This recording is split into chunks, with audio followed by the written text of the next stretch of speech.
evidence in addition to other obvious visual sightings of Bin Laden. They wanted to make sure they had the right individual. Ed Henry is over at the White House, our senior White House correspondent. The president, he was to the point, and he understood fully what this announcement means, the cheering.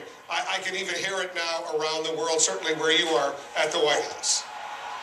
Wolf, this crowd behind me outside the White House gates, it was building literally as the president spoke. The president laid out some new details. First of all, he confirmed what we reported here first, which is that Osama Bin Laden was killed in Pakistan, not in Afghanistan. He said deep inside Pakistan, and gave us some new details. That it was last week that he authorized the U.S. operation, and then it was today that U.S. team, he called it a small U.S. team, launched the operation today in Pakistan. He said that there was a firefight, that Osama Bin Laden was killed. The U.S. took custody of his body, and in the words of the president, dramatically said, quote, "Justice has been done." I think it was also very interesting that the president sort of called on the nation to come together. He said, quote, "Let us think back to the unity after 9/11. He said, "I know it's been frayed sometimes, but now is a moment to come together." And I can tell you, Wolf, there are a lot of people. It started with 30 or 40 people. There were 30 to 40 people. Now it's hundreds of them.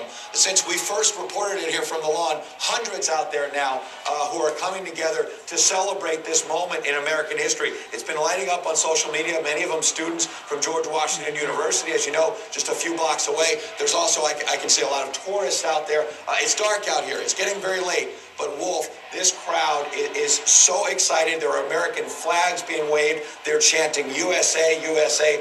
Others have been chanting, hey, hey, goodbye to Bin Laden.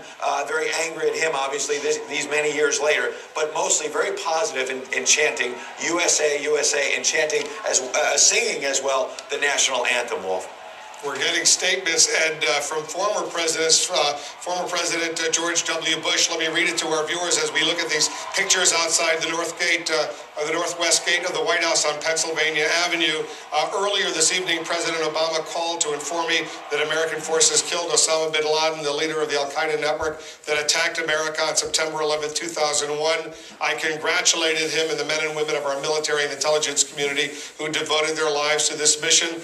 They have our everlasting gratitude, President Bush continuing.